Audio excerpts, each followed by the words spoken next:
कि वेपर अपने प्रेशर को किस तरह से एक्सर्ट करती है। Vapour pressure in coming from evaporation. अगर देखिए हम कोई बर्तन लेते हैं, पोट लेते हैं, तो उसमें पानी है या कोई भी लिक्विड है तो ये ऊपर की तरफ उठता है, वेपराइज होता है। अब जैसे इस डायग्राम में आपको आप देख पा रहे होंगे कि यहाँ पर लिखा हुआ सबसे ऊपर का जो surface molecule which are evaporate, ये सबसे ऊपर के जो मॉलिक्यूल होंगे सबसे पहले इवेपोरेट होंगे, ये ऊपर की तरफ जाना स्टार्ट कर देंगे, जो सबसे ऊपर के मॉलिक्यूल्स होंगे।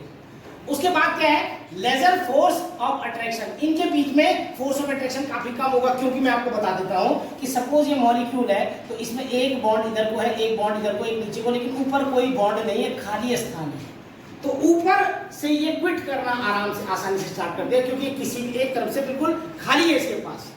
उसके बाद लिखा है more kinetic energy than other molecules which have surface energy. अब वो कह रहे हैं कि इनके जो सरफेस पे, सबसे ऊपर सरफेस पे जो मॉलिक्यूल्स होंगे उन पे काइनेटिक एनर्जी बहुत ज्यादा है। काइनेटिक एनर्जी क्या होती है, गतिज ऊर्जा, चलने की क्षमता। काइनेटिक एनर्जी इसका फॉर्मूला होता है हाफ mv², और एक पोटेंशियल एनर्जी होता है उसका फॉर्मूला होता है mgh, ठीक है ना। तो काइनेटिक एनर्जी इनके पास ज्यादा होगी ऊपर वाले अपेक्षा इनके, क्योंकि ये चारों तरफ से बॉन्ड है इनके अंदर, ये दिखा रखा है, देखो ये चारों तरफ से इनमें बॉन्ड है, इसलिए ये वाले जो मॉलिक्यूल है ये इवेपोराइज नहीं होंगे, पहले इवेपोराइज ऊपर वाले होंगे, क्योंकि इनकी एक बॉन्ड नहीं है, ठीक है ना। अब यहाँ पर नीचे देखो क्या लिखा, बल्क मॉलिक्यूल, ये बहुत सारे मॉलिक्यूल है, ये इनमें हर तरफ से बॉन्ड से बंधे हुए।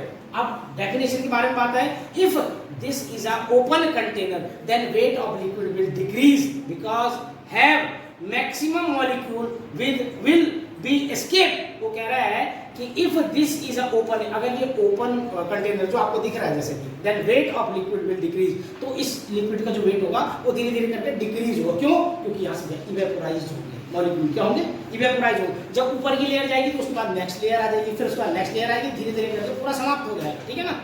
अब अगर हम ये तो वेपर प्रेशर ओपन कंटेनर के बारे में बात कर रहे थे कि कोई लिक्विड कब इवेपोरेशन करता है, कोई अधिक करता है। मतलब ऐसे लिक्विड होते हैं जो कम इवेपोरेशन करते हैं, कोई ज्यादा करते हैं, जैसे कि वोलेटाइल लिक्विड होते हैं। वोलेटाइल लिक्विड में आता है पेट्रोल, समझ रहे हो, पेट्रोल वोलेटाइल लिक्विड है, डीजल वोलेटाइल लिक्विड है। अगर मान लिया आप पेट्रोल की टंकी या डीजल की टंकी खाली खुली रखोगे तो धीरे धीरे करके पूरा इवेपोराइज होगा, क्योंकि वोलेटाइल है। आप अल्कोहल को अपने आप में डाल दो, कुछ देर बाद उसकी बदबू खत्म हो जाएगी, क्योंकि वो वोलेटाइल होता है, उड़ जाता है, ठीक है ना, समझ रहे बात को।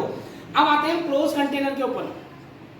तो जो क्लोज कंटेनर होता है उसमें जो वेपर प्रेशर होता है वो उस ऊपर वाले सरफेस पे पड़ता है, इवेपोरेट एंड कंडेंस। अब ये जैसे यहाँ से इवेपोराइज होगा फिर ये वापस अपनी पोजीशन में वापस आएंगे, ये इवेपोराइज हो रहा है फिर वापस, क्योंकि क्लोज कंटेनर है। वेपर्स कांट एस्केप, एस्केप का मतलब होता है निकलना बाहर। जैसे कि एस्केप वेलोसिटी का जो वो आता है, जो फिजिक्स के अकॉर्डिंग पढ़ेंगे, 11.2 किलोमीटर पर सेकेंड होता है अगर अर्थ की सरफेस से बाहर निकलना है। पर वो एस्केप अलग है, इस एस्केप की बात हम थोड़ा सा अलग तरीके से करेंगे कि वेपर्स कैंट एस्केप, यानी कि वेपर यहाँ से एस्केप नहीं कर पाएंगे, क्योंकि ऊपर से क्लोज कंटेनर है। ये जैसे ही इवेपोराइज होंगे उसके बाद कंडेंस होकर फिर वापस ही आएंगे। देखिए यहाँ पर दिख रहा होगा आपको कि जैसे ही ऊपर जाके वो क्लोज कंटेनर है तो ये दोबारा से वापस आएंगे। This process is called equilibrium. ये देखो, ये लिक्विड से वेपर बन रहा है और वेपर से लिक्विड, ये दो आधे आधे जो आपको एरो दिख रहे हैं, इसका मतलब है ये लिक्विड वेपर में बन रहा है और वेपर फिर वापस लिक्विड में बन रहा है। ये देखो, इसको बोले रिवर्सिबल रिएक्शन। क्या बोलेंगे? Reversible reaction. This process is called equilibrium. इसको इक्विलिब्रियम बोलेंगे। इक्विलिब्रियम मतलब ना तो वो बाहर जा पा रहा है ना अंदर, वो इक्वल उसी में चल रहा है।